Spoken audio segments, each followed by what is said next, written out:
No programa Por Brasília, a gente vai conversar com o deputado Darcy de Matos. Ele é deputado pelo PSD de Santa Catarina, é paranaense e é relator da reforma administrativa. Deputado, seja muito bem-vindo.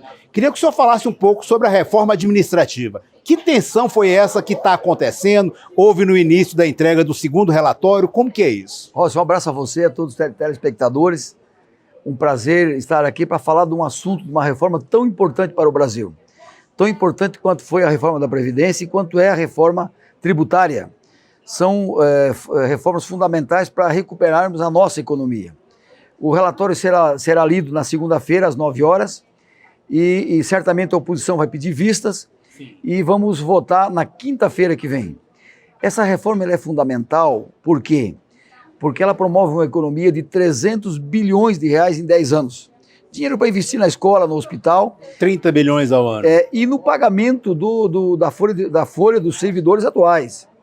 Ela é fundamental porque hoje tem alguns estados e municípios que já não pagam mais em dia o salário. E essa realidade não pode contaminar o Brasil. Ela é fundamental porque hoje os entes públicos, município, estado e União, não sobra mais do que 3%, 4% do orçamento para investir. Estamos gastando praticamente todo o orçamento, o dinheiro arrecadado na folha e no custeio. Isso não é justo com a população brasileira. Nós precisamos modernizar o serviço público no Brasil, porque o serviço público do Brasil ainda é lento, burocrático e caro. Então nós precisamos mudar essa realidade. E essa reforma, Ócio, ela não pega, tem que ficar claro isso, ela não atinge, ela não tira os servidores atuais. Ela não tira uma vírgula dos direitos adquiridos dos atuais servidores.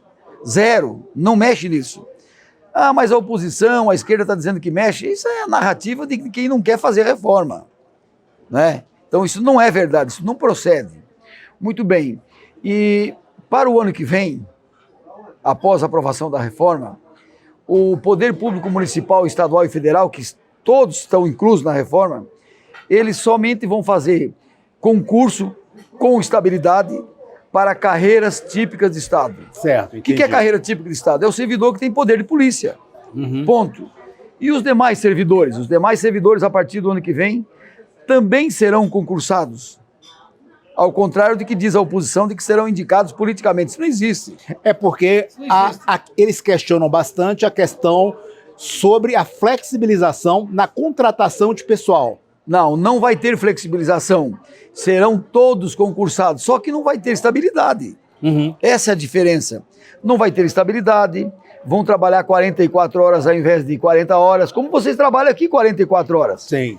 Não vão ter licença-prêmio, não vão ter triênio, não vão ter progressões automáticas, não terão uma série de outros benefícios que hoje os atuais têm e que serão mantidos. Eles vão ter uma condição muito parecida com o trabalhador da iniciativa privada. O que está de errado nisso? Nada. Nada mais justo. Então, com isso, a gente vai criar um novo modelo adequado aos novos tempos, porque o modelo que está aí, ele é da Constituição de 88, tem 30 anos, e o mundo mudou. Então, essa reforma ela é fundamental, ela vai passar, como passou a reforma da Previdência na Câmara e no Senado, e ela é fundamental para modernizarmos e adequarmos o serviço público no Brasil. O senhor falou que se não for aprovada agora, esse ano ela não será mais aprovada, principalmente nesse primeiro semestre. O senhor acredita que ela será aprovada? Claro, com certeza absoluta, vamos aprovar na CCJ, posteriormente na comissão especial e posteriormente no plenário. Deverá ser ainda nesse primeiro semestre, se não vai ser no início do segundo. Agora, se não aprovarmos essa reforma administrativa e a tributária nesse ano, esquece, nunca mais. Por quê? Porque esse ano nós temos as duas casas alinhadas com a agenda do governo. Porque esse ano nós não temos eleição. E o ano que vem é ano de eleição, ano que vem não passa reforma nenhuma. Então tem que ser e vai ser esse ano com certeza absoluta. Eu fiz duas mudanças no meu relatório, não sei se você percebeu.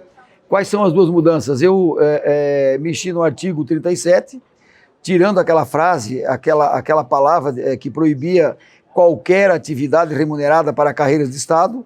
Eu abri essa possibilidade, porque não era justo. Para que assim ampliado. Exatamente. E retirei a linha D do artigo 84, que dava plenos poderes ao presidente da República para extinguir ou transformar fundações em autarquias. Isso era um perigo, porque o presidente da República, o atual, o futuro, poderia extinguir a Agência Nacional do Petróleo, o INSS, o IBAMA, por exemplo. Então isso é um absurdo. Então ele vai ter autonomia para fazer reforma, para fazer mudanças nos ministérios, criar cargos, extinguir ministérios, enfim, mas não para mexer nas fundações. do executivo mesmo, fazer essas mudanças.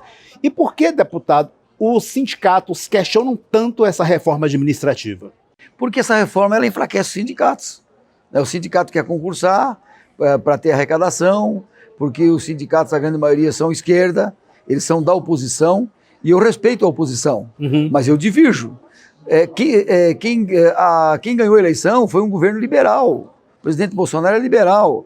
A Câmara, majoritariamente, é liberal. O Senado, majoritariamente, é liberal. Quer dizer, nós ganhamos nas urnas. E as urnas disseram, vocês têm que fazer as reformas. Então, a gente respeita a oposição, mas nós somos a maioria, com certeza absoluta. Vamos cumprir o regimento, mas vamos votar a reforma. E ela vai passar como passou a previdenciária, como vai passar a tributária, como passou a autonomia do Banco Central, como passou a lei do gás, como passou a lei do saneamento básico, como passou a lei do licenciamento ambiental, como passou a lei da liberdade econômica. São novos tempos. O ministro Paulo Guedes ficou de dar algumas informações para os servidores, fazer uma questão dos deputados de oposição que questionaram a ida dele na CCJ. Como que vai ficar essa análise aí? Assim, tudo que eu faço lá é alinhado com a presidente Bia Kicis e com o presidente Arthur Lira, que é o nosso grande líder, né? E estamos alinhados com a agenda do governo. Então eu fiz lá 8 audiências públicas. Ao contrário da reforma da Previdência, foram feitas 2. Sim. Então a oposição não pode reclamar de que não foi discutido. Né? E nós levamos o ministro Paulo Guedes e debateu durante horas, 3 horas essa questão. Então, as informações, os debates, eles já estão sendo exaustivamente aprofundados. Não há razão de dizer que não foi discutido. A gente está gravando aqui no restaurante American Prime Steakhouse, no Terraço Shop, aqui de Brasília. Estamos conversando com o deputado Darcy de Matos. Darcy de Matos, eu queria que o senhor fizesse suas conclusões finais para que a gente possa encerrar o programa. Abraço a todos, muito obrigado por essa oportunidade. Nós temos que unir as forças, ter fé em Deus e trabalhar muito. O Brasil tem que dar certo, o Brasil vai dar certo. Um grande abraço, obrigado. Obrigado, deputado. Para você de casa, aquele abraço. Por Brasília.